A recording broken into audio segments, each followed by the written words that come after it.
सर्वसामान्य माणूस म्हणजे आम आदमी, ज्याच्याकडे आता दोन मोठ्या राजकीय पक्षांव्यतिरिक्त आणखी एका पक्षाचा पर्याय शिल्लक आहे आणि तो म्हणजे आम आदमी पक्षाच्या रूपाने।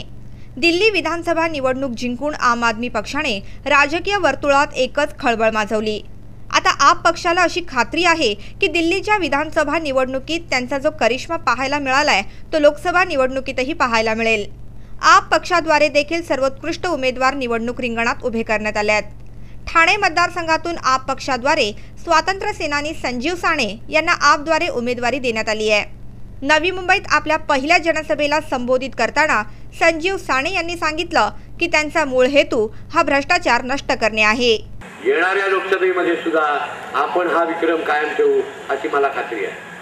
मित्रांनो, या लोकसभा निवडणुकीच्या निमित्ताने ज्या गोष्टींची चर्चा सुरू आहे त्या चर्चेमध्ये मुख्य मुद्दे दोन आहेत की भ्रष्टाचारी व्यवस्था तुम्हाला जर कायम ठेवायची असेल तर तुम्हाला खूप पर्याय आहे, अन्यायकारी व्यवस्था जर कायम ठेवायची असेल तर तुम्हाला खूप पर्याय उपलब्ध आहेत, त्या पर्यायांना तुम्ही निवडा आणि भ्रष्टाचार आणि अन्याय करणारी व्यवस्था या देशामध्ये कायम ठेवा।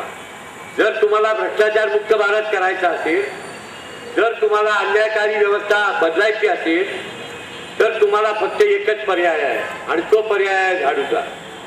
संजीव साणे यांनी आपल्या प्रभागात असंही सांगितलंय की जेव्हा अरविंद केजरीवाल दिल्लीचे मुख्यमंत्री होते तेव्हा पोलीसही लाच घेण्यास घाबरत होते। दिल्लीचा 49 दिवसाचा अनुभव आम्हाला असं सांगतो की दिल्लीचे पोलीस 49 दिवस पैसे मागत नव्हते। ज्या दिवशी अरविंद केजरीवालांनी राजीनामा दिला त्याच्यानंतर दिल्लीच्या पोलिसांनी पैसे मागायला सुरुवात केली। हे मी सांगत नाही, दिल्लीमधले कार्यकर्ते आणि सामान्य जनता सांगते। संजीव साणे यांनी मतदारांना असं अपीलही केलंय की जर परिवर्तन आणायचं असेल तर आगामी लोकसभा निवडणुकीत झाडूवर शिक्का मारा। आमचं म्हणणं असं आहे की रचना बदलण्याचं काम आपल्याला किंवा आम्हाला करावं लागेल। येणाऱ्या लोकसभेच्या निवडणुकीमध्ये तुम्हा आम्हाला सर्वांना झाडूचाच आधार घ्यावा लागेल।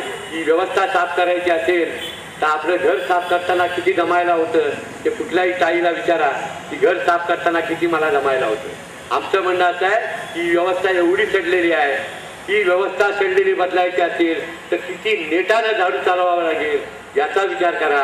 आणि जर तुम्ही भ्रष्टाचाराच्या आणि अन्याय व्यवस्थेच्या बाजूने नसाल तर येणाऱ्या 24 एप्रिलच्या निवडणुकीमध्ये झाडू चिन्हावर बटन दाबून एक परिवर्तनाचं काम कराल। नवी मुंबईत आयोजित आम आदमी पक्षाच्या जनसभेला आम आदमीनेच पाठ दाखवली असली तरी राजकीय विश्लेषकांचं असं मत आहे की आम आदमी पक्षाचे मतदाते रॅलीमध्ये सहभागी झाले नसले तरी मतदानाच्या दिवशी ते झाडूवरच शिक्का मारतील। ब्युरो रिपोर्ट NMTV बातमीपत्र।